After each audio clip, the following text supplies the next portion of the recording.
गुरु परंपरा योग संस्थान में आपका स्वागत है। कल हम लोगों ने 206 हड्डियों को अच्छे से गिन लिया हुआ था कि कहाँ कितनी हड्डियां हैं। आज हड्डियों के प्रकार देखेंगे। एक बार बस ऐसे ही रिवीजन कर लेते हैं। क्रेनियल में 8 बोन्स, फेशियल में कितना था? 14 बोन, 14 बोन। आप लोग बोलिए। कान में कितनी? कान में 3 तीन तीन ठीक है, 6 हो गए। बहुत बढ़िया।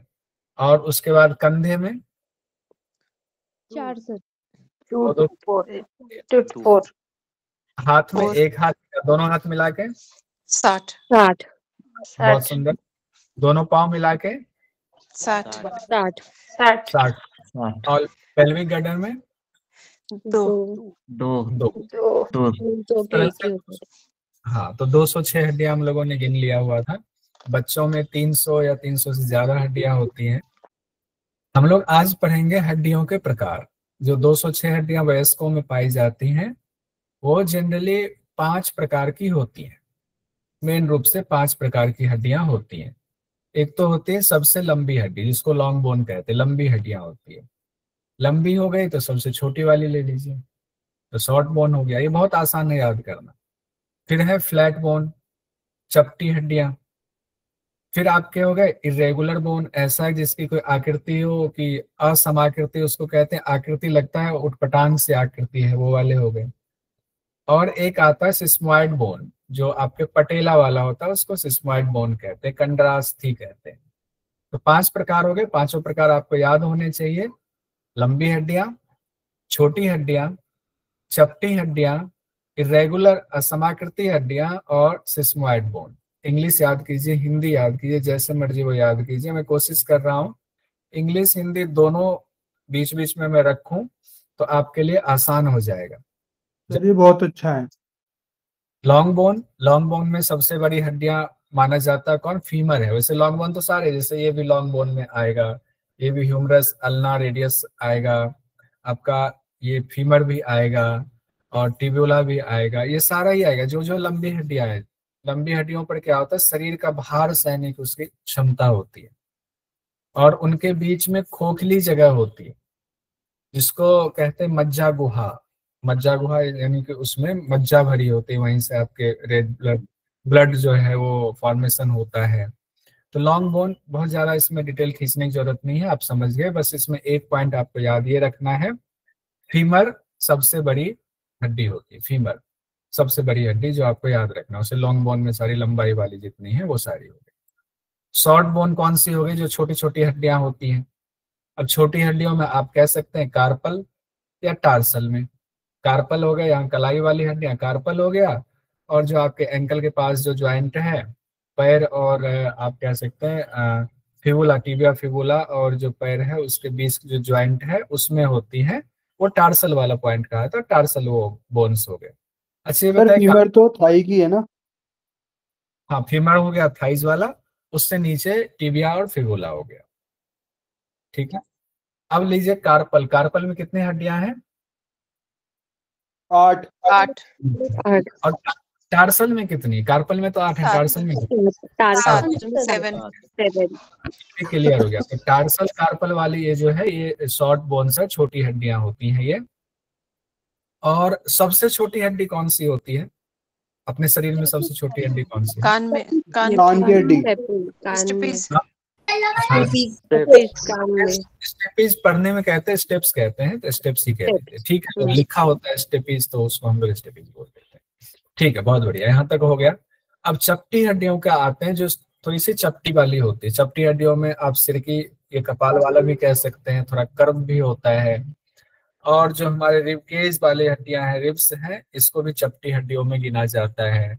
स्कैपुला हो गया आपका, स्टर्नम हो गया आपका, स्टर्नम ये भी चपटी हड्डियों में हो गया। कपाल की हड्डियां हो गई, ये सब किसमें आती हैं? ये सब फ्लैट बोन में आ जाएंगे। आप ऐसे भी फ्लैट बोन जैसे तस्तरी के आकार का जनरली है। रिब्स वाला भी, जैसे आपने बहुत सारे लोगों ने वो देखा होगा, बकरा वगैरह की तस्वीरें आती हुई है, तो उसके रिब्स को आप देख सकते हैं। तो उसमें जो है वो क्या होती है? चपटी हड्डियां होती हैं। या आजकल तो बहुत सारे फ्रेम भी आते हैं, फ्रेम भी आप अगर आपके घर में हो तो उसमें भी देख सकते हैं, रिब्स वाली चपटी हड्डियों में आती है। फिर है इरेगुलर बोन। इरेगुलर वाले में उसकी आकृति कोई ढांचा ऐसा होता है जो लगता है कि बिल्कुल बेढब है। तो बेढब वाला ढांचा कौन सा होता है? जो सबसे इंपॉर्टेंट हमारे शरीर के बोन्स हैं वो इरेगुलर में आते हैं। हालांकि सारे इंपॉर्टेंट है लेकिन ये कुछ ज्यादा इंपॉर्टेंट होता है। रीढ़ की हड्डियों की जो आकृति होती है वो इरेगुलर बोन के अंतर्गत आती है। देखिए जैसे यहाँ पर तस्वीर भी लगाई हुई है, ये इरेगुलर बोन के अंतर्गत आती है। वर्टिब्रा, चेहरे के भी कुछ हड्डियां होती हैं वो भी इसकी श्रेणी में आती है।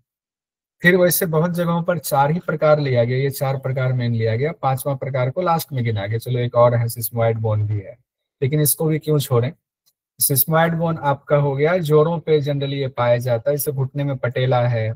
कलाई का पिसीफॉर्म अस्थि इसी कैटेगरी में आता है। जैसे कलाई में भी एक हड्डी है पिसीफॉर्म, यानी 8 जो आपके कार्पल में है सबके नाम है, एक पिसीफॉर्म है तो उसको भी कहा गया सिस्मोइड में उसको गिना जाता है। इससे ज्यादा नहीं आएंगे।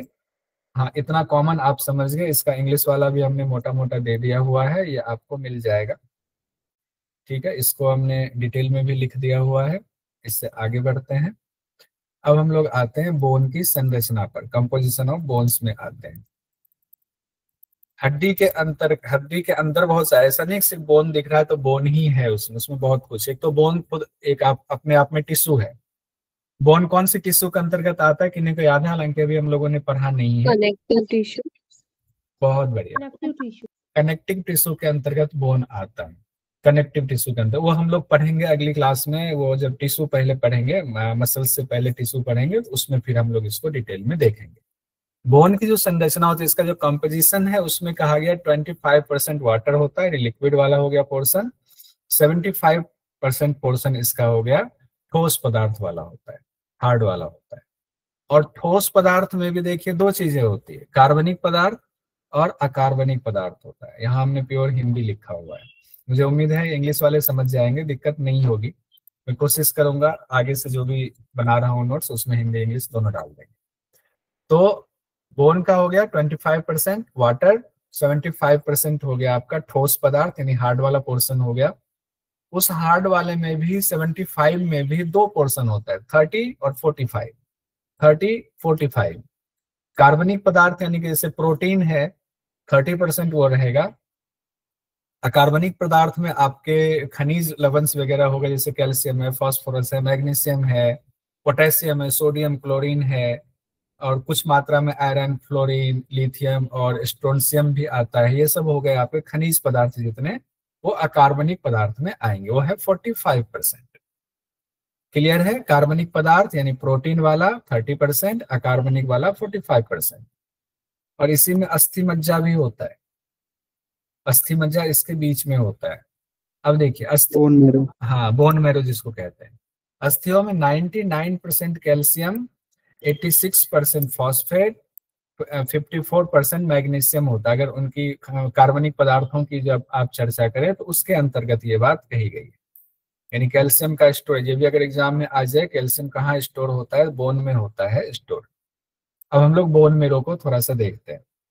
बोन मेरो क्या होता है? जो हड्डियों में खोखली जगह होती है, उन खोखली जगहों में बोन मेरो भरा होता है। और बोन मेरो में वहीं से लाल अस्थि मज्जा, पीली अस्थि मज्जा, ये सब वहीं से आपका कहता है ब्लड का फॉर्मेशन हो रहा है। कहाँ से? बोन मेरो में ब्लड का फॉर्मेशन हो रहा है। उसी को वहां जो खाली जगह है, उसको खाली जगह जहां भी होता है उसको कहते हैं कैविटी। और यहाँ जो हड्डियों में जो खाली जगह होता है उसके लिए शब्द एक इस्तेमाल किया जाता है, मेड्यूलरी कैविटी। मेड्यूलरी कैविटी का इस्तेमाल किया जाता है। अब देखिए अस्थि मज्जा है, बोन मेरो कितने प्रकार का होता है? 2 प्रकार का। अब इस तस्वीर में आप देख सकते हैं, इसमें देख रहे हैं रेड वाला भी पोर्शन है, येलो वाला भी पोर्शन है, 2 पोर्शन इसमें है इस तस्वीर में। तो रेड वाला हो गया रेड बोन मेरो, येलो वाला हो गया येलो बोन मेरो। ये भी क्लियर हो गया। अब इससे आगे बढ़ते हैं हम लोग कि रेड बोन मेरो क्या है और येलो बोन मेरो क्या है, दोनों में क्या अंतर है, कौन सा रेड वाला है, कौन सा येलो वाला है। तो रेड वाला जो है लाल रक्त कोशिकाएं जिसको कहते हैं आरबीसीज कहते हैं, और हीमोग्लोबिन, तो आरबीसीज और हीमोग्लोबिन का निर्माण होता है लाल अस्थि मज्जा में, रेड बोन मेरो में। अब ये क्लियर हो गया। रेड बोन मेरो में क्या होता है? आरबीसी और हीमोग्लोबिन का निर्माण होता है। और पीली अस्थि मज्जा में, येलो बोन मेरो में, डब्ल्यूबीसी का निर्माण होता है। यानी खून जो हमारा बनता है कहाँ, हड्डी के अंदर बनता है। अब लाल रंग क्यों होता है उसकी भी चर्चा आई हुई है कि आरबीसीज की मात्रा ज्यादा होने की वजह से इसका रंग लाल होता है। और इधर पीली अस्थि मज्जा में कहा गया इसमें जो श्वेत रक्त कोशिका यानी डब्ल्यूबीसी होती है, तो इसमें उसके अलावे भी और भी चीजें होती है, जैसे वसा फैट होता है, रक्त वाहिका क्या हुआ, ब्लड डक्ट आप कह सकते हैं, ब्लड वेसल्स कह सकते हैं, उसके साथ में रेटिकुलर टिश्यूज भी रहते हैं, इसीलिए इसका रंग पीला होता है, येलो बोन मेरो का। यानी बोन मेरो में ही दो पोर्शन हो, एक पोर्शन से आपका आरबीसीज का हीमोग्लोबिन का फॉर्मेशन हुआ, येलो वाले से आपका डब्ल्यूबीसी का श्वेत रक्त कोशिकाओं का फॉर्मेशन होता है। और इतना ही नहीं, प्लेटलेट्स भी आपके बनते हैं, इसी बोन मेरो से ही प्लेटलेट्स भी बनते हैं।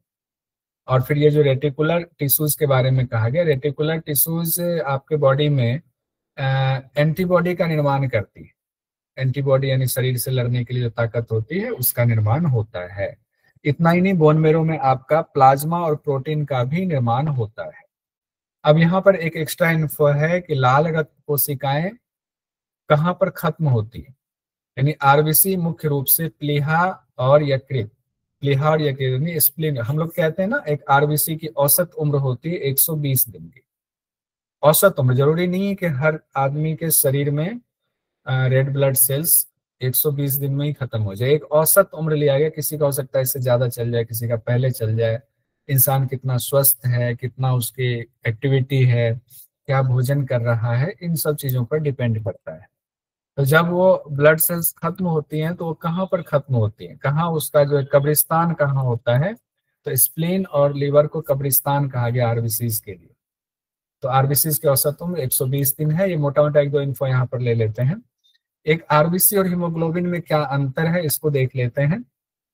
आरबीसी एक कोशिका है, हीमोग्लोबिन प्रोटीन है, और आरबीसी फेफड़ों से जो ऑक्सीजन को लेता है, तो हीमोग्लोबिन क्या करता है, उसको बाइंड करता है। किसको बाइंड करता है, उस ऑक्सीजन को बाइंड करता है, बांधता है। तो ये उसका काम होता है, फिर वो उसको फिर प्रवाह में ले जाकर के बांधता है। तो एक तरह से हो गया कि मैंने अपने पीठ पे सामान को बांध लिया और हम पोर्टर हो गए, और पोर्टर जो है सामान को लेकर के जा रहा है। ये हीमोग्लोबिन का बहुत बड़ा इंपॉर्टेंस ये है, और हीमोग्लोबिन की वजह से ही कलर जो है आरबीसी का वो रेड होता है, ये भी ध्यान देने वाली बात। अब यहाँ तक हम लोगों ने मोटा मोटा पढ़ लिया हुआ है। अब हम लोग ज्वाइंट्स पर आते हैं। ज्वाइंट्स से भी सवाल पूछे जाते हैं। ज्वाइंट्स का मतलब सीधी सी बात है, दो हड्डियां आपस में जुड़ती हैं तो ज्वाइंट्स होता है, दो हड्डियां आपस में जुड़ती हैं तो ज्वाइंट्स होता है। और अगर दो हड्डियां जुड़ रही हैं तो कौन जोड़ रहा है, उसको जोड़ने वाला कौन है, हम लोगों ने याद किया, ligament. Bone to bone ligament यानी बबली, बोन टू बोन लिगामेंट होता है। तो हम लोग अब इसको पहले कई बार कर चुके हैं। बोन टू मसल्स का हम लोगों ने देखा हुआ था, कौन जोड़ता है बोन टू मसल्स को, टेंडन जोड़ता है। कौन जोड़ता है, टेंडन जोड़ता है। अब हड्डियों के ज्वाइंट मूवमेंट और स्ट्रक्चर वगैरह की जो स्टडी होती है इसको क्या कहते हैं, आर्थोलॉजी कहते हैं। हड्डियों के ज्वाइंट्स का, उसके मूवमेंट का, उसके स्ट्रक्चर का कोई डिसऑर्डर हो गया, उसको आर्थोलॉजी कहते हैं, आर्थोलॉजी। ये भी ध्यान रखेंगे। वैसे तो ये आर्थो जैसे आएगा, आप हड्डियों से समझ जाएंगे, ये कॉमन है, इसमें कोई दिक्कत वाली बात नहीं है। मूवमेंट के आधार पर संधियों को यानी ज्वाइंट्स को 3 प्रकार में बांटा जाता है। अब यहाँ से बड़ा इंपॉर्टेंट है और बड़ा इंटरेस्टिंग भी है, जो ज्वाइंट्स है 3 प्रकार के कैसे ज्वाइंट्स होते हैं। एक होता है अचल संधि, इसको कहते हैं इमूवेबल ज्वाइंट्स, वो मूव नहीं करता। अचल मतलब होता है ना जो चलता नहीं है, अचल हो गया, एकदम स्थिर रहता है। यानी वो जो ज्वाइंट होता है टाइट ज्वाइंट होता है, वो हिलने डुलने वाला नहीं है, और अगर हिल डुल गया तो सोचिए कि मामला गड़बड़ है। अब दूसरा होता है, अब यहाँ पर देखिए एक चीज देखेंगे, आर्थोसिस सब में लगा हुआ है, इसका इसमें टेक्निकल नेम भी इसका है, आर्थोसिस सब में लगा हुआ है, और आर्थोसिस इसमें भी है, आर्थोसिस। इसको हम लोग एक साथ याद कर लेंगे, पहले ये सिंपल देख लेते हैं। अचल संधि हो गई जो इमूवेबल है, नहीं हिलता डुलता है, ऐसी संधि है, नहीं हिल रहा है। दूसरा है स्लाइटली मूवेबल ज्वाइंट्स, थोड़ा हिलता है, थोड़ा बहुत हिलेगा, बहुत ज्यादा नहीं, थोड़ा हिलेगा, थोड़ा ज्वाइंट्स हो रहा है, जैसे कि आपके रिबकेज वगैरह है, लंबा सांस लेते थोड़ा फैलता है, तो थोड़ा मूवेबल हुआ, ये स्लाइटली मूवेबल ज्वाइंट्स हो गया। और एक होता है movable joints, freely movable joints, जो कि खूब आराम से हाथ वाथ उठा रहे हैं, खूब दे रहे हैं, खूब अच्छे से मूव कर रहे हैं, बढ़िया मूवमेंट हो रहा है उसको। ब्रेन में चल। हाँ वो हो गया चल संज्ञा, ठीक है, मूवेबल जॉइंट, फ्रीली मूवेबल हो गया। पहले तो बिल्कुल स्थिर वाला अचल, फिर थोड़ा थोड़ा चलने वाला, फिर बहुत ज्यादा चलने वाला। उसके नाम जो टेक्निकल नाम कहा जाता है उसको भी आपको ध्यान रखना पड़ेगा। एक तो ऑर्थोसिस सब में लगा हुआ है, ऑर्थोसिस। एक में लगा हुआ है सिन, एम्फी और डाय। सिन, एम्फी और डाय दोनों को जोड़ दीजिए। सिन, एम्फी, डाय। सिन वाला हो गया अचल के लिए, एम्फी वाला हो गया अल्पचल के लिए, और मूवेबल के लिए हो गया डाय। सिनार्थोसिस, आर्थोसिस, सिनार्थोसिस, एम्फियार्थोसिस, डायार्थोसिस। तो सिन, एम्फी, डाय बोलिए, माइक बंद रख करके भी बोलिए, सिन, एम्फी, डाय, सिन, एम्फी, डाय, सिन, एम्फी, डाय। लेकिन ये सीक्वेंस याद रहना चाहिए, पता चला अल्पचल वाला पहले कर दिया तो पता चला गड़बड़ हो जाएगा। सिन, एम्फी, डाय, सिन, एम्फी, डाय। तो सिन, एम्फी, डाय जब कह रहे हैं तो ये सीक्वेंस भी आपको याद रखना चाहिए कि पहले इमूवेबल वाला है, अचल है, फिर स्लाइटली मूवेबल वाला है, और उसके बाद मूवेबल ज्वाइंट है, यानी फ्रीली मूवेबल की बात हो रही है। अब जो आपके एग्जाम की दृष्टि से सबसे इंपॉर्टेंट है वो है फ्रीली मूवेबल वाला। सिर्फ यूजीसी नेट में ही नहीं, बाकी जितने भी एग्जाम्स होते हैं अगर उसमें एनाटॉमी फिजियोलॉजी की बात आती है तो वहां पर ये मूवेबल ज्वाइंट से ही क्वेश्चन पूछे जाते हैं। जनरली ये है, एक कॉमन जो है एक वो बना हुआ है। तो हम लोग इसको देखते हैं। अब इसमें ball and socket, saddle, hinge, pivot, gliding, ये सब हम लोग पढ़ेंगे अभी। अभी हमने देखा मूवमेंट के हिसाब से 3 प्रकार देखा। तो मूवमेंट के अलावे भी कोई प्रकार होता है क्या? तो हाँ, कहते हैं स्ट्रक्चर के हिसाब से भी होता है, यानी रचना के आधार पर भी ज्वाइंट्स के प्रकार होते हैं। रचना के आधार पर देख रहे हैं यानी कि स्ट्रक्चर के आधार पर देख रहे हैं। स्ट्रक्चर क्या है? फाइब्रस ज्वाइंट एक होता है, तंतुमय संधियां होता है, रेशेदार संधियां। फिर कहा गया उपास्थि संधियां। उपास्थि क्या कहते हैं? कार्टिलेजिनस को कहते हैं। कार्टिलेजिनस ज्वाइंट्स को उपास्थि संधियां कहते हैं। कार्टिलेज को ही उपास्थि कहते हैं। उप अस्थि हुआ, अस्थि है हिलने डुलने वाला, एक तरीके से बना हुआ है। फिर है उपास्थि भी, देखिए कार्टिलेज भी कनेक्टिव टिश्यू का है, बोन भी कनेक्टिव टिश्यू का ही है, टेंडन भी कनेक्टिव टिश्यू से ही बना हुआ है, और आपका लिगामेंट भी आपका कनेक्टिव टिश्यू का ही है जो कनेक्ट करने वाला है। अब आते हैं साइनोवियल संधियां। साइनोवियल संधियां ये भी बड़ा इंपॉर्टेंट है। यानी साइनोवियल संधियां क्यों इंपॉर्टेंट है अभी आपको पता चलेगा, जब दोनों को हम लोग जोड़ेंगे, ऊपर वाले और नीचे वाले को, तो पता चलेगा। तंतुमय संधियां जिसको इंग्लिश में कहते हैं फाइब्रस ज्वाइंट कहते हैं। तो फाइब्रस ज्वाइंट कहाँ पर होता है? कपाल की संधियों में फाइब्रस ज्वाइंट्स होता है।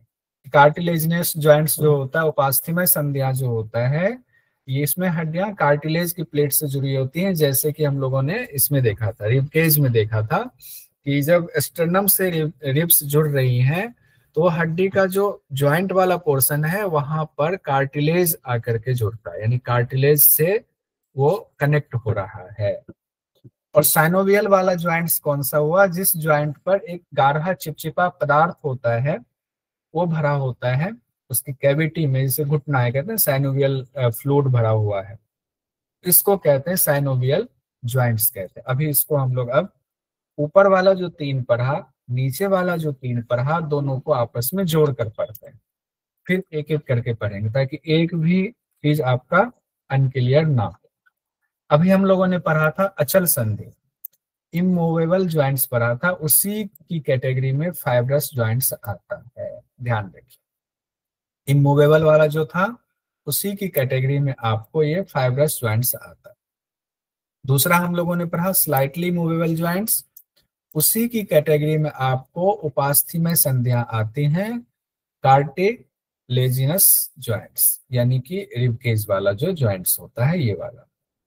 फिर हम लोगों ने पढ़ा बहुत ज्यादा मूवमेंट वाला, खूब चलता है, जम के चलता है, वो कहाँ चलता है, कहाँ पे होता है? जिसकी संरचना साइनोवियल होती है, यानी साइनोवियल फ्लूइड जहां होता है वो वाले जो ज्वाइंट्स होते हैं बहुत मूव करता है, इसीलिए उसको कहा जाता है फ्रीली मूवेबल ज्वाइंट्स। जहां पर कार्टिलेज से जुड़ा होता है वो थोड़ा मूवमेंट करता है कार्टिलेज वाला, इसीलिए उसको कहा जाता है स्लाइटली मूवेबल ज्वाइंट्स। जहां फाइब्रस ज्वाइंट्स होता है बिल्कुल टाइट पकड़ा हुआ, इसीलिए वो हिलता डुलता नहीं, इसीलिए उसको इमूवेबल ज्वाइंट्स कहा जाता है। और नाम हम लोगों ने देखा था जो टेक्निकल नेम आर्थोसिस सब में जुड़ा हुआ, सिन, एम्फी और डाया। सिन, एम्फी और डाय, डाय, सिन, एम्फी और डाय। अब जनरली कुछ अपवादों को छोड़कर यही होता है। अब हम लोग आते हैं, ये तीनों लाइन देख लिया, एक एक करके ज्वाइंट्स को देखते हैं। पहला ज्वाइंट्स क्या है? तंतुमय संधि वाला, यानी फाइब्रस ज्वाइंट्स है, जिसको दूसरा नाम क्या कहा गया फाइब्रस ज्वाइंट्स को? Immovable joints. मूवेबल। एकदम इन्वॉल्व होके पढ़िए, कहीं लग रहा है गड़बड़ है तो बताइए। इमूवेबल कहते हैं। तो इस तरह के ज्वाइंट्स में कोई कैविटी नहीं होती। कैविटी मतलब ज्वाइंट्स तो है तो उसमें खाली जगह नहीं है। खाली जगह जैसे ही होगा वैसे उसमें फ्लूइड भरेगा, फ्लूइड भरेगा तो वो हो जाएगा साइनोवियल वाला। तो ऐसे ज्वाइंट्स के बीच में स्पेस नहीं होता है, गैप नहीं होता है, कैविटी नहीं होती है। और इसके जो फाइब्रस टिश्यूज होते हैं आपस में बहुत टाइटली जुड़े होते हैं, तो इसमें कोई मूवमेंट नहीं होता है, इसीलिए इसको कहा गया इमूवेबल ज्वाइंट्स।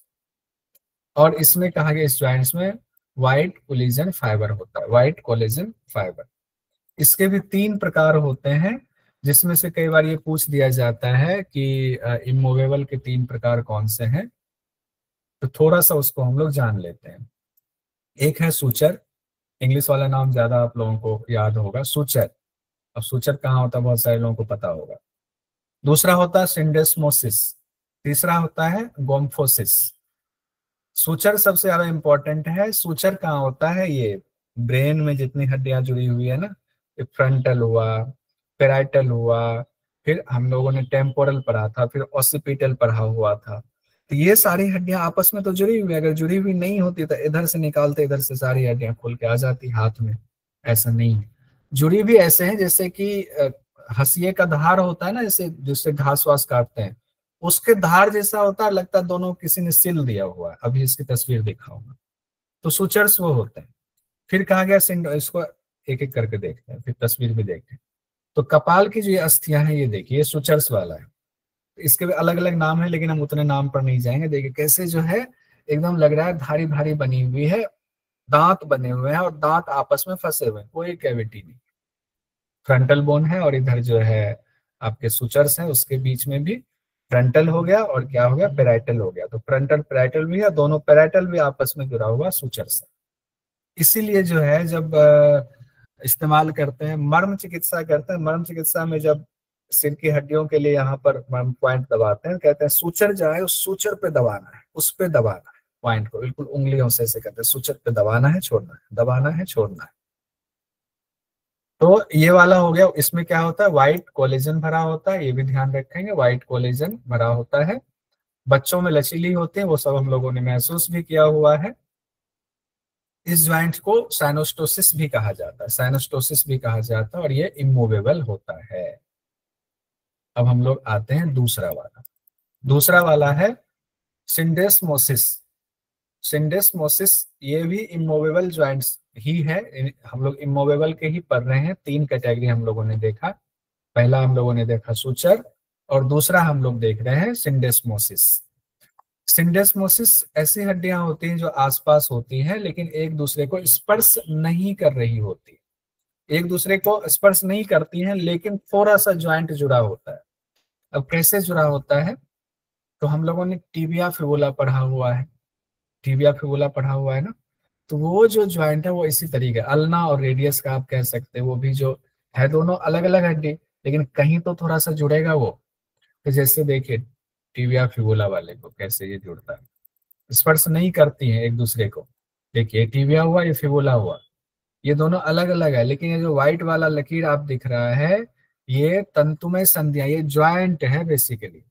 ये ज्वाइंट, अगर ये ज्वाइंट नहीं होता तो ये दोनों हड्डी को एक ही माना जाता, लेकिन ये ज्वाइंट अलग अलग हड्डी है, दोनों ज्वाइंट हो रहा है, तो इसको तंतुमय संधियां कहा जाता है। रेशेदार फाइब्रस ज्वाइंट के अंतर्गत आता है ये। तो इसमें क्या होता है, आखिर उस ज्वाइंट पे क्या होता है, ये देखिए, ये भी कॉलिजन है। इंट्रोसियस लिगामेंट वहां पर होता है, इंट्रोसियस लिगामेंट के द्वारा ये जुड़ा होता है दोनों। कौन? टिबिया और फिबुला की बात हो रही है। यहाँ पर बहुत थोड़ी सी गति होती है, अगर पाँव इधर उधर हो रहा है तो वहाँ इतना स्लाइटली मूवमेंट होता है, लेकिन उस मूवमेंट को नहीं गिना जाता है, इसीलिए इसको इमूवेबल ही कहा जाता है। दो हो गया कैटेगरी, किसका दो कैटेगरी हो गया, इमूवेबल का दो कैटेगरी हो गया। मूवेबल का 2 हो गया सर। अब तीसरा है इमूवेबल का, गोम्फोसिस होता है। गोम्फोसिस दांत वाला होता है, कील ठोक दिया तो वो गोम्फोसिस वाला हो गया। दांत जो है वो अगर थोड़ा सा करेंगे तो हल्का हिलता, लेकिन वो भी इमूवेबल की कैटेगरी में आता है। ज्यादा हिलने लग गया तब तो गिरेगा, फिर तो कोई उपाय नहीं। देखने जैसे लगता है कील ठोका हुआ है, तो ये इसको गोम्फोसिस वाला कहते हैं। तो ये तीन कैटेगरी हो गया, किसका, इमूवेबल का हो गया। अब हम लोग आते हैं स्लाइटली मूवेबल पे। स्लाइटली मूवेबल का दूसरा नाम क्या है, अगर उसकी संरचना के हिसाब से देखें, मूवमेंट के हिसाब से देखें स्लाइटली मूवेबल, संरचना के हिसाब से देखें तो कार्टिलेजिनस जॉइंट्स होता है। क्या होता है, कार्टिलेजिनस जॉइंट्स होता है, यानी कार्टिलेज के द्वारा जॉइंट होता है, जैसे कि आपके रिब केज वाला आपने देखा हुआ है। इसमें कहा गया कार्टिलेज जॉइंट्स में हाइलिन कार्टिलेज होता है। हड्डियां हाइलिन कार्टिलेज की प्लेट या फिर फाइब्रो कार्टिलेज की गद्दी से जुड़ी होती है। फाइब्रो कार्टिलेज की गद्दी का मतलब है जो डिस्क है ना, जैसे दो रीढ़ की हड्डी पे जो बीच में डिस्क होता है, उसके लिए यहाँ पर बात आ रही है। तो इसमें हाइलिन कार्टिलेज की प्लेट होती है जिससे जुड़ा होता है, इससे रिब केज वाला ये जुड़ा होता है। इसमें स्लाइटली मूवमेंट होती है। रिब्स और वर्टिब्रा ये इस कैटेगरी में आएंगे। वर्टिब्रा वाला भी, रीढ़ की हड्डी भी, वो भी माना जाता है कि वो स्लाइटली मूवेबल वाली ही अस्थियां हैं। तो रिब्स में जो होता है उसको क्या कहते हैं, डिस्क कहते हैं। फाइब्रो कार्टिलेज की गद्दी होती है, और रिब केज वाला हुआ हाइलिन कार्टिलेज की प्लेट वहां पर जुड़ा होता है। अब इसके बाद हम लोग तीसरे में आते हैं, जो कि सबसे इंपॉर्टेंट है और इसका क्वेश्चन सबसे ज्यादा पूछा जाता है, यानी कि सबसे ज्यादा मूवमेंट वाला। सबसे ज्यादा मूवमेंट वाला यही है, जिसका दूसरा नाम है साइनोवियल संधियां, साइनोवियल ज्वाइंट्स। साइनोवियल ज्वाइंट्स के कई कैटेगरी होती है, 5 कैटेगरी 6 कैटेगरी के हिसाब से। कई जगहों पर उसी को और एक कैटेगरी को 2 में बांट करके तो 7 कैटेगरी भी कर दिया जाता है। तो ह्यूमन बॉडी में, हमारी बॉडी में जितना मूवमेंट हो रहा है वो इसी की वजह से हो रहा है, साइनोवियल फ्लूइड की वजह से और साइनोवियल जॉइंट्स की वजह से हो रहा है। और हमारी बॉडी में ज्यादातर जो संख्या अगर देखें कौन से ज्वाइंट्स की संख्या ज्यादा है, तो साइनोवियल ज्वाइंट्स की संख्या ही ज्यादा है। तो साइनोवियल ज्वाइंट्स का मतलब उसमें साइनोवियल फ्लूइड होता है। साइनोवियल फ्लूइड होता है इसका मतलब उसमें कैविटी होगी। कैविटी का होना जरूरी है। कैविटी होगी, कैविटी मतलब खाली जगह होगा।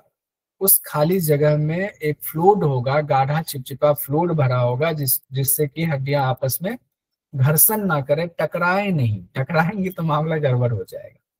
टकराए ना, इसीलिए कैविटी होना है, थोड़ा डिस्टेंस भी बना रहे, थोड़ा फ्लूइड भी भरा रहे और मूवमेंट भी आसानी से हो। जैसे अब साइनोवियल जॉइंट्स का एक हम लोग उदाहरण देख लेते हैं, इस तस्वीर के जरिए देखिए। जैसे दो हड्डी है, ऊपर की एक हड्डी है, नीचे की एक हड्डी, ये बोन है। अब ये जो बोन है इसका भी स्ट्रेच हो, जैसे घेरा लगा होता है। तो पहला जो लेयर होता है, पहला जो घेरा बना होता है, उसको कहते हैं आर्टिकुलर कैप्सूल कहते हैं। वो आर्टिकुलर कैप्सूल है। आर्टिकुलर कैप्सूल में पूरा ढका हुआ, जैसे हमारा हाथ भी है तो अब हड्डी तो नहीं बाहर निकल रही, स्किन है। उसी तरीके से ये स्किन के अंदर की बात हो रही है, ज्वाइंट्स की बात हो रही है। ज्वाइंट्स में भी साइनोवियल फ्लूइड जो है वैसे नहीं यूं ही है, तो बाहर निकल जाएगा। तो घेरे से लॉक किया हुआ है। घेरा, पहला घेरा जो है उसका नाम है आर्टिकुलर कैप्सूल, वो कैप्सूल के अंदर पैक है। फिर दूसरा जो लेयर है उसके अंदर एक और लेयर है, उसका नाम है साइनोवियल मेम्ब्रेन। साइनोवियल मेम्ब्रेन से ही साइनोवियल फ्लूइड रिश्ता रहता है, बनता रहता है। इसीलिए हम लोगों को योग एक्सरसाइज करेंगे, सारा शरीर स्वस्थ रहेगा, साइनोवियल फ्लूइड भी बनता रहेगा। ऐसा नहीं कि सूख जाएगा। बहुत सारे लोगों को तो साइनोवियल फ्लूइड ही खत्म हो गया। कुछ लोगों का तो बढ़ भी जाता है, बढ़ने पर भी दिक्कत है, कम होने पर भी दिक्कत है। तो साइनोवियल मेम्ब्रेन दूसरा घेरा हो गया। और उसके अंदर जो ये तीर लगा करके है, joint cavity containing synovial fluid लिखा हुआ है, यानी उसके बीच में ये जो आप देख रहे हैं ब्लू कलर का, इसमें भरा हुआ है। क्या भरा हुआ है? यही साइनोवियल फ्लूइड भरा हुआ है। इसी को ज्वाइंट कैविटी कहते हैं। खाली जगह है, उसमें साइनोवियल फ्लूइड आपका भरा हुआ है। अब साइनोवियल फ्लूइड भरा हुआ है, 2 लेयर भी आप लोगों ने देख लिया हुआ है। अब 2 हड्डियां जो हैं, उस हड्डी के एंड पॉइंट पे कार्टिलेज लगा हुआ है। क्या लगा हुआ है? कार्टिलेज लगा हुआ है दोनों पे। ऐसा नहीं कि डायरेक्ट हड्डी है, कार्टिलेज यानी कि उपास्थि है। उपास्थि का उसका नाम कहा गया आर्टिकुलर कार्टिलेज। क्या कहा गया? Articular cartilage. एक तरफ आर्टिकुलर कैप्सूल से घिरा है, दोनों बोन के सिरा पर आर्टिकुलर कार्टिलेज है, और उसका घेरा जो है बना हुआ है, और उसके बीच में उस कैविटी में साइनोवियल फ्लूइड भरा हुआ है। यानी जहां भी साइनोवियल जॉइंट्स है, संरचना इस प्रकार की होती है। यानी कि ये मोटा मोटा यही होता है। अब अलग अलग इसके प्रकार होंगे, उसको हम लोग देखते हैं। तो साइनोवियल जॉइंट्स का सबसे बाहरी लेयर होता है पेरिओस्टियम, भी उसको कहते हैं। ये बोन के ग्रोथ और रिपेयर में भूमिका निभाता है, लिगामेंट और टेंडन को भी जोड़ता है। अब इससे साइनोवियल फ्लूइड प्रोड्यूस करता है। हम लोगों ने भी देखा, साइनोवियल जो मेम्ब्रेन होता है वो साइनोवियल फ्लूइड को प्रोड्यूस करता है, और साइनोवियल मेम्ब्रेन के ऊपर जो लेयर होता है उसको हम लोगों ने आर्टिकुलर कैप्सूल कहा हुआ है। उसे सुरक्षा प्रदान करता है। किसको? वो साइनोवियल मेम्ब्रेन को भी सुरक्षा प्रदान करता है।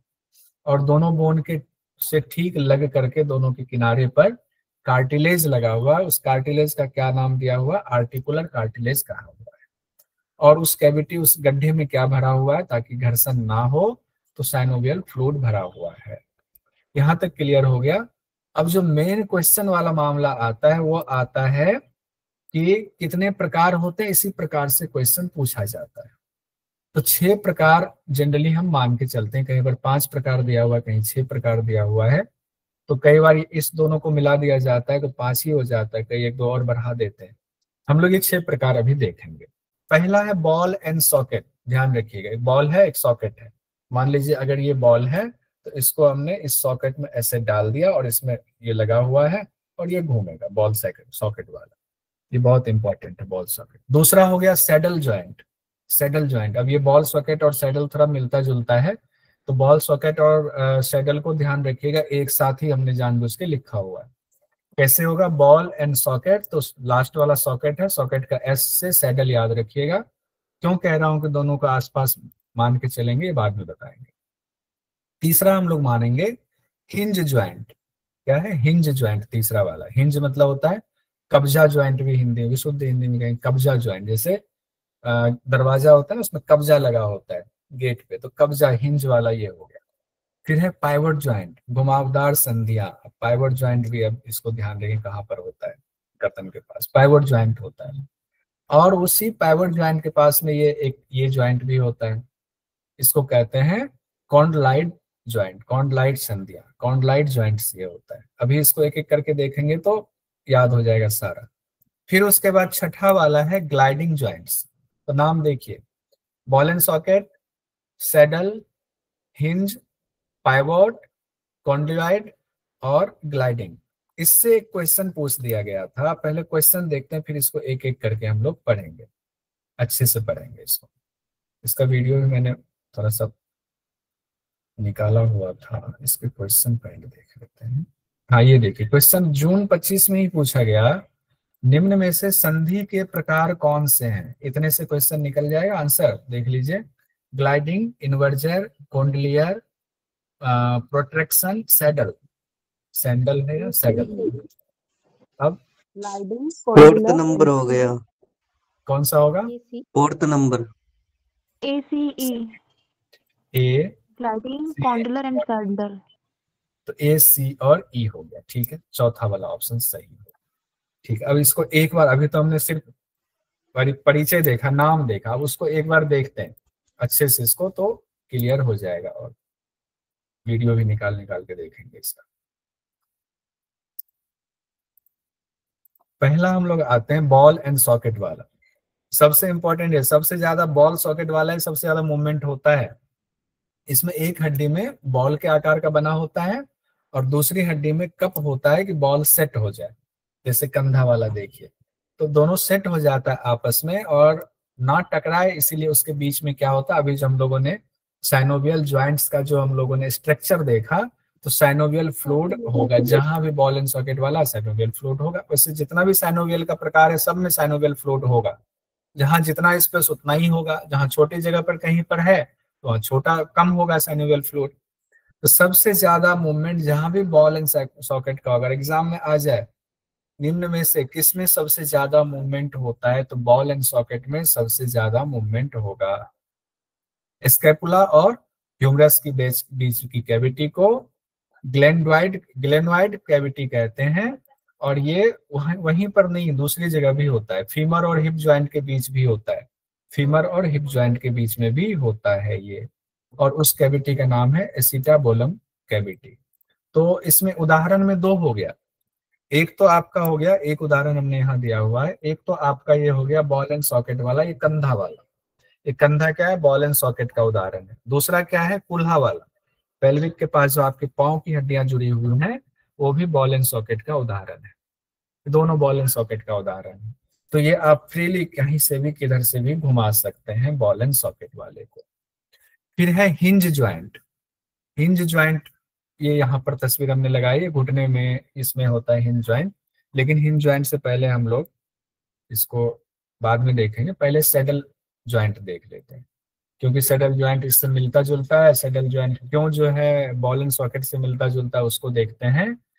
एक का सतह अवतल होता है, कॉन्क्लेव होता है, दूसरे का जो है कॉन्वेक्स वाला होता है। पूरा बॉल जैसा ना कॉन्क्लेव और कॉन्वेक्स जैसा होता है। ये कलाई में जो पहला मेटाकार्पल है और ट्रेपीजियम के बीच का ज्वाइंट होता है। आप कहेंगे ये शब्द तो आपने बोल दिया, पहला मेटाकार्पल और ट्रेपीजियम, ये होता कहाँ पर है? तो ये अंगूठे में होता है। अंगूठे वाले पहला मेटाकार्पल हो गया, ये हो गया कार्पल कलाई, ये 5 हो गया मेटाकार्पल। तो मेटाकार्पल जो पहला मेटाकार्पल है उसका और उससे ठीक पहले जो हड्डी आपका है इसका कलाई वाला, कार्पल वाला, उसका जो नाम है ट्रेपीजियम, उसके बीच में ये होता है। इसका नाम क्या है? कौन सा ज्वाइंट है ये? अगर यहाँ पूछे कौन सा ज्वाइंट है ये? अरे ज्वाइंट का नाम क्या है? ज्वाइंट का नाम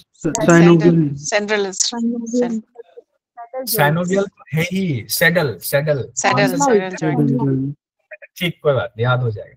कौन सा ज्वाइंट है? सैडल ज्वाइंट है। अब अंगूठे के पास कौन सा है? सैडल ज्वाइंट है। Saddle joint. और कंधे में कुल्हे में कौन सा ज्वाइंट है? Ball and socket. सैडल है, बॉल एंड सॉकेट है, ये सब किसके प्रकार है? सैनोवियल ज्वाइंट के प्रकार है। सैनोवियल ज्वाइंट के प्रकार है। बॉल एंड सॉकेट हो गया, फिर सैडल हो गया। तो सैडल और बॉल एंड सॉकेट जो है दोनों मिलता जुलता है, इसीलिए व्याख्याकार कहते हैं कि सैडल जो है बॉल एंड सॉकेट का छोटा रूप है, इसीलिए कई बार इसको एक साथ भी पढ़ लिया जाता है। अब यहाँ तस्वीर में देखिए अंगूठे के पास का, अब फोटो से पूरा समझ में मॉडिफाइड बॉल एंड सॉकेट भी बोलते हैं, modified ball and socket joint. अच्छा, मॉडिफाइड बॉल एंड सॉकेट, बहुत सारे नाम है। अब अलग अलग जितनी किताबें लोगे, चूंकि ये इतना विस्तृत विषय है कि नाम आ जाता है, तो जनरली हम जो इस्तेमाल कर रहे हैं यहाँ कॉमन नाम जो है, जो कि ज्यादा पॉपुलर है, उसका इस्तेमाल हम लोग कर रहे हैं यहाँ पर। ठीक है, अब ये भी आपको पता चल गया, एक एक उदाहरण आ गया। अब हिंज ज्वाइंट पर आएंगे। हिंज मतलब कब्जा संधि, ऊपर हिंज वाला एक उदाहरण देखा था। हिंज ज्वाइंट, हिंज ज्वाइंट को कब्जा संधि भी कहते हैं। जैसे घर के दरवाजे में जो लगा होता है कब्जा, कि एक तरफ तो खुलेगा दूसरी तरफ जाएगा तो नहीं खुलेगा। जैसे ये एक तरफ तो खुल गया, दूसरे जैसे यहाँ से आगे खुल गया, लेकिन पीछे को नहीं जाएगा, एक तरफ ही ऐसे आएगा, कब्जा संधि भी कहते हैं। तो आकुंचन और प्रसारण होता है इसमें। क्या हो रहा है? आकुंचन प्रसारण। मूवमेंट भी जब हम लोग अभी इसके बाद पढ़ेंगे तो उसमें आ जाएगा। आकुंचन प्रसारण होता है। कोहनी हो गया, घुटना हो गया, टखना हो गया, जबरा हो गया। उंगलियों में भी यही, एक ही तरफ हुआ ना, अब ऐसे उंगलियां करेंगे तो टूट ही जाएगा, दिक्कत ही होगी। तो ये इसको क्या कहते हैं? हिंज ज्वाइंट कहते हैं। हिंज ज्वाइंट को कब्जा संधि से याद रखिए तो तुरंत दिमाग में आ जाएगा, अच्छा हिंज ज्वाइंट कब्जा संधि कहाँ पर होता है? गेट का दरवाजा एक ही तरफ खुलता है, ये हो गया यहाँ वाला, कोहनी वाला हो गया। ठीक है, अब हम लोग आते हैं पाइवोट ज्वाइंट पर। अभी एक साथ कुछ पढ़ेंगे, फिर एक साथ कंपेयर करके देखेंगे, चिंता मत कीजिएगा। पाइवोट ज्वाइंट क्या होता है? घुमावदार संधि होती है पाइवोट ज्वाइंट। ये होता है आपका यहाँ C1 C2 के पास होता है पाइवोट ज्वाइंट, यानी कि इसमें एक्सिस के चारों तरफ गति होती है पाइवोट ज्वाइंट में। ये घुमा दिया, एक्सिस पर घूम रहा है। C1 घूम रहा है C2 पर। C1 का नाम एटलस है, C2 का नाम क्या है? एक्सिस है। C1 का नाम एटलस, C2 का नाम एक्सिस। बोलिए, C1 का नाम एटलस, C2 का नाम एक्सिस। मान लीजिए कि ये हाँ ये हो गया एटलस, ये है एक्सिस, ये इस पे चला गया तो ये ऐसे घूमेगा, ये ऐसे घूम रहा है, ठीक है। पृथ्वी अपने इसीलिए एक्सिस पे घूमती है वैसे, एटलस एक्सिस। क्या चीज मंजू हाँ जी? सर, पृथ्वी अपने एक्सिस पे घूमती है, तो आप बता रहे हो ना ऊपर पृथ्वी है और नीचे एक्स पे घूम रही है। एक्सिस नहीं घूम रही है, एटलस घूम रही है। हाँ एटलस घूम रहा है एक्सिस। पृथ्वी अपने एक्सिस पे ही घूमती है ना, इस तरह से रिजेंबल कर रही है वो। अच्छा अच्छा ठीक है, ठीक है अच्छा अच्छा ठीक है, बढ़िया। सर पहले तो एटलस साइकिल आती थी, पहले एटलस साइकिल आती थी, उसका एटलस सिंबल साइकिल, वो एटलस और पृथ्वी रहती थी वो आदमी के सर पे, वो ये अच्छा एटलस से एटलस, ही लिया था। हाँ एटलस कंपनी की साइकिल अच्छा आती थी। एटलस साइकिल, अच्छा सी से साइकिल हो गया एटलस साइकिल, बढ़िया ये भी जुड़ गया एक। और C2 हो गया एक्सिस, तो एक्सिस पर एटलस है और एक्सिस पर एटलस जो है ये वाला मूवमेंट हो रहा है। लेकिन यहाँ पर एक और होता है ज्वाइंट, ये तो एक ज्वाइंट तो हो गया, एक्सिस पर एटलस घूम रहा है, लेकिन एक दूसरा ज्वाइंट जो होता है, खाना खा लिया, खा लिया, अब ऊपर घुमा नीचे कर, ये किससे होता है? क्या ये पाइवट ज्वाइंट से होता है? होता है, ये जो गर्दन ऊपर नीचे कर रहे हैं, सर्वाइकल की दिक्कत हो गई हुए करते हैं। ये दो नाले हैं ना सर, इनसे होगा। हिंज। हाँ, ये नहीं, ये होगा इससे, ये जो ऊपर नीचे हो रहा है पांचवें वाले से होगा, कॉन्ड्लॉइड ज्वाइंट से होगा ये। इसी को एलिप्सॉइड या एंगुलर ज्वाइंट भी कहते हैं। ये कैसे होता है इसको देख के समझिए। गर्दन में जो पाइवट संधि आपने देख लिया, C1 C2 वाला है, और उसी के पास कॉन्ड्लॉइड ज्वाइंट भी होता है। कॉन्ड्लॉइड ज्वाइंट क्या होता है? स्कल और एटलस का ज्वाइंट होता है, स्कल और एटलस का। एटलस वाला तो हो गया C1, अब एटलस फ्रीली तो होगा नहीं, एटलस भी किसी से जुड़ा होगा। एटलस तो एक्सिस पर घूम रहा है, लेकिन एटलस किसी से नहीं जुड़ा होगा तो गर्दन को उखाड़ ही लेगा ऐसे। वो आप थोड़ा सा ऐसे मांसपेशी काट दिया, गर्दन उठा लिया तो उठ जाएगा, ऐसा नहीं होता है। वो एटलस ज्वाइंट होता है स्कल से, और स्कल भी कौन सा? ऑसिपिटल वाला, जो ये स्कल है ऑसिपिटल वाला, उससे होता है ज्वाइंट। उसी की वजह से वो ऐसा ज्वाइंट होता है कि ऊपर नीचे ऐसे एक पेंच से, मान लीजिए ऐसे टाइट कर दिया हुआ है। पेंच, पेंच भी है, मूवेबल पेंच है। तो गर्दन, हाँ जैसे नजर पड़ गई, पढ़ाई कर रहे हैं, हाँ समझ में आ गया, हाँ समझ में आ गया, उदित जी कहेंगे हाँ सर सब समझ में आ गया। तो ये मूवमेंट किससे हुआ? तो ये हो गया आपका कॉन्डिलॉइड ज्वाइंट की वजह से हुआ। अब यहाँ पर दोनों की तस्वीर एक साथ लगे, पाइवट वाला ये साइड वाला हो गया, और कॉन्डिलॉइड वाला हो गया ऊपर नीचे वाला, ये मूवमेंट हो गया। इसका दो नाम और है, एलिप्सॉइड और एंगुलर। एलिप्सॉइड और एंगुलर, ये दो नाम भी इसका है। हाँ वाला साइन जो है ये कॉन्डिलॉइड से हो गया, पाइवोट से हो गया, नहीं वाला, हाँ और ना दो हो गया ना, नहीं वाला किससे हो गया? पाइवोट से। ऐसे याद रखिए, नहीं पाइवोट नहीं, पाइवोट नहीं, condyloid yes, condyloid yes, condyloid yes, तो ये वाला आपको याद रहेगा। स्कल और एटलस का ज्वाइंट कॉन्डिलॉइड ज्वाइंट हो गया। इसके दो नाम हैं, एलिप्सॉइड और एंगुलर। और आपका ये पाइवट वाला हो गया एटलस और एक्सिस का। C1 और C2 का जो ज्वाइंट है उसको पाइवट ज्वाइंट का ज्वाइंट होता फिर से है। बता दीजिए। कौन सा बताना है, फिर से बोलिए। वो इलिप्सॉइड एंड एंगुलर का जो बताया ना, वो फाइबर जॉइंट है, उसे क्लियर कर दीजिए थोड़ा। देखिए पाइवट वाला क्या हो गया, अब दोनों एक साथ ही तस्वीर रखते हैं तो समझ में आ जाएगा।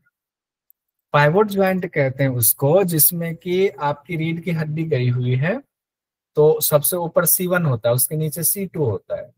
तो C1 वाला ऐसे होता है, C2 वाला एक्सिस होता है, तो ये इसमें ऐसे फंस गया, तो ये वाला मूवमेंट ऐसे होगा, घूमेगा। C1 ऐसे घूम रहा है, लेकिन ये मूवमेंट कैसे होगा? तो इसके लिए भी एक ज्वाइंट चाहिए, उसके लिए C1 को किसी से जुड़ना पड़ेगा, किसी से जुड़ेगा तब जाकर के ये मूवमेंट होगा।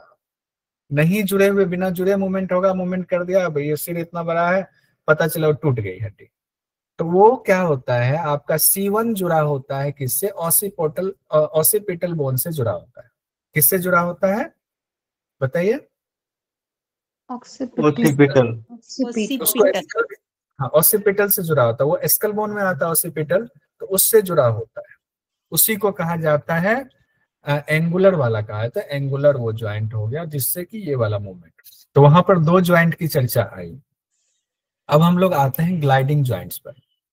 ग्लाइडिंग ज्वाइंट्स में क्या होता है? फिसलना। ग्लाइडिंग का मतलब होता है फिसलना। अब इतना नहीं फिसल जाएगा कि पता चला ग्लाइडिंग है तो एक हड्डी निकल के दूसरी तरफ 10 मीटर बाहर चला गया तो शरीर ही चितर वितर हो जाएगा, इतना भी नहीं, थोड़ा सा ग्लाइडिंग होता है, इसीलिए उसको फिसलने वाली कहा जाता है, ग्लाइडिंग ज्वाइंट्स कहा जाता है। एक बोन दूसरी बोन पे फिसलता है, लेकिन ये किसके अंतर्गत हम लोग पढ़ रहे हैं? साइनोवियल के अंतर्गत पढ़ रहे हैं। जहां साइनोवियल आ गया इसका मतलब है कि उसमें साइनोवियल फ्लूइड भी काम करता है, तो फिसलन जो है वो आसानी से हो, एकदम चिकना सतह हो, इसीलिए साइनोवियल हो गया। तो एक बोन दूसरी बोन पर फिसलता है। जैसे कि अब इसका 2-3 है। एक तो ये देखिए, एक तो आपके रीढ़ की हड्डी में यहाँ पर देखिए, इस तस्वीर में देखिए, ग्लाइडिंग का बहुत अच्छा उदाहरण ये है। रीढ़ की जो हड्डी होती है, वर्टिब्रा है ये, और एक वर्टिब्रा दूसरी वर्टिब्रा, उसके बीच में आपका एक तो ये डिस्क होता है। उसके अलावा ये जो बाहर निकला हुआ इस वर्टिब्रा का स्पेस है, तो एक वर्टिब्रा 2 वर्टिब्रा यहाँ भी ज्वाइंट होता है, इसको फेसेट ज्वाइंट कहते हैं। ये फेसेट ज्वाइंट होता है। ये फेसेट ज्वाइंट में भी साइनोवियल फ्लूइड वाला हिस्सा होता है और वो दोनों पर फिसलता है। अगर वो साइनोवियल फ्लूइड खत्म हो गया तो वो क्या होता है, आपस में उससे भी दर्द हो।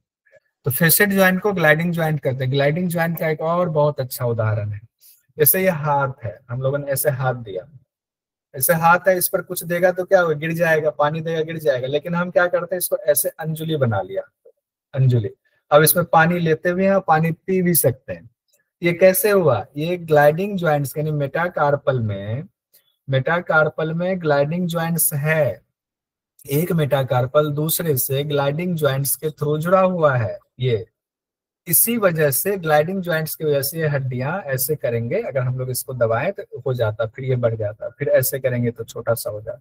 ये होता है पाँव में भी ऐसे ही, मेटाटार्सल में भी ऐसे ही होता है ग्लाइडिंग ज्वाइंट्स। तो ये 2 इसका उदाहरण हो गया। क्लियर है ग्लाइडिंग ज्वाइंट्स का भी? ठीक है। अब एक साथ सबको देख लेते हैं हम लोग। देखिए, संधियों के प्रकार हम लोग देख रहे हैं और हम लोगों ने देखा था स्ट्रक्चर के हिसाब से, मूवमेंट के हिसाब से। तो इसमें स्ट्रक्चर के हिसाब से और मूवमेंट के हिसाब से दोनों हमने यहाँ रखा हुआ है। स्ट्रक्चर के हिसाब से पहला वाला जो फाइब्रस ज्वाइंट्स है उसी को कहा गया हुआ है इमूवेबल वाला, जिसके 3 प्रकार हम लोगों ने पढ़ा। सूचर पढ़ा, सिर वाला पढ़ा, सिंडेस्मोसिस पढ़ा और फिर गोम्फोसिस पढ़ा। गोम्फोसिस दांत वाला था, दांत वाले का कहा गया था। इस ज्वाइंट्स में वाइट कोलेजन फाइबर होता है। दूसरा वाला हम लोगों ने देखा जो कार्टिलेज वाला ज्वाइंट्स होता है, कार्टिलेज ज्वाइंट्स होता है, उसमें हड्डियां हाइलिन कार्टिलेज की प्लेट होती है, उससे जुड़ा होता है, या फिर फाइब्रो कार्टिलेज की गड्डी से यानी डिस्क से जुड़ा होता है। जैसे कि रिब्स में जो है कार्टिलेज से जुड़ा होता है, हाइलिन कार्टिलेज से, और रीढ़ की हड्डी वाला जो है वो जुड़ा होता है, आपको डिस्क होता है, वो फाइब्रो कार्टिलेज का बना होता है। इसमें व्हाइट फाइब्रस कार्टिलेज भरा होता है, यानी उसी का बना होता है, कहने का ये तात्पर्य है। तीसरा वाला जो है स्ट्रक्चर के हिसाब से साइनोवियल वाला, जो अभी हम लोगों ने 6 प्रकार पढ़ा हुआ, जो सबसे इंपॉर्टेंट था कि उसमें कैविटी होता है, उसमें साइनोवियल फ्लूइड होता है, वो गाढ़ा चिपचिपा होता है, जिससे मूवमेंट बहुत अच्छे से होता है। पहला वाला फाइब्रस वाले में जो मूवमेंट नहीं होता है, कार्टिलेजियस वाले में मूवमेंट थोड़ा सा होता है, और साइनोवियल वाले में मूवमेंट फ्रीली होता है। इसके 6 प्रकार हम लोगों ने पढ़ा। किसका? साइनोवियल का। Ball and socket, saddle, hinge, pivot, condyloid और ग्लाइडिंग ज्वाइंट्स पढ़ा। उसके बाद इसी को अगर गति के हिसाब से तो हमने उसी में इंक्लूड कर दिया, फिर भी यहाँ पर अलग से लिखा हुआ इमूवेबल ज्वाइंट, और दूसरा हो गया मूवेबल ज्वाइंट, तीसरा हो गया फ्रीली मूवेबल ज्वाइंट, उसका नाम अलग से दिया हुआ है। हमने कहा था सिन, एम्फी और डाय। सिन आर्थोसिस, एम्फी आर्थोसिस और डाय आर्थोसिस, ये नाम भी इसका है। हो सकता है यही नाम एग्जाम में आ जाए। तो हमारा ये संधियों के प्रकार भी हम लोगों ने देख लिया हुआ है। तो साइनोवियल फ्लूइड क्या काम करता है? बहुत आसानी से ज्वाइंट में मूवमेंट हो, इसीलिए साइनोवियल फ्लूइड बहुत जरूरी है। तो साइनोवियल फ्लूइड अगर कम हो जाएगा बुढ़ापे में तो उसमें यूरिक एसिड बढ़ने लगता है, फिर ज्वाइंट्स जो है इजीली मूवमेंट नहीं करता है, तो बुजुर्ग लोगों को बड़ी दिक्कत होती है बैठने में, उठने में, कहते हैं गठिया की प्रॉब्लम हो गई। ये क्वेश्चन हम लोगों ने देख लिया। इस क्वेश्चन को दोबारा देखिए। संधि के प्रकार कौन से नहीं है? तो ग्लाइडिंग है तो है, इन्वर्जर है नहीं है, कॉन्डलियर है, प्रोट्रैक्शन है नहीं है, सैडल है। तो ए, सी और ई हम लोगों ने अभी देखा था, इसका सही उत्तर होगा चौथा वाला, ए, सी और ई। अब हम लोग कल तो ऑनलाइन टेस्ट है, परसों हम लोग टाइप्स ऑफ मूवमेंट देख लेंगे। टाइप्स ऑफ मूवमेंट हम लोग परसों देखेंगे। मूवमेंट्स वाले से भी बहुत क्वेश्चन आता है। एक क्वेश्चन तो ऐसे पूछा गया था, भुजंग आसन में कौन सा मूवमेंट होता है, तो उसका हमने अलग से ही एक बना दिया हुआ, प्लेट बनाया हुआ है, दिखाता हूँ आपको। ये देखिए, इसमें हम दिया हुआ है टाइप्स ऑफ मूवमेंट में ज्वाइंट पर होता है प्लांटर फ्लेक्शन और डोर्सी फ्लेक्शन होता है। कि जैसे मान लीजिए कि भुजंग आसन कर रहे हैं तो उसमें उसके पास क्या कहते हैं आपके इसको क्या बोलते हैं, एंकल के पास में कौन सा मूवमेंट हो रहा है, और जब आप मान लीजिए पर्वत आसन कर रहे हैं तो वहाँ कौन सा मूवमेंट हो रहा है, तो ये बहुत जरूरी है। तो इसी तरह इससे आप पढ़ेंगे तो हर आसन का उसमें दिमाग में बिठा दीजिए।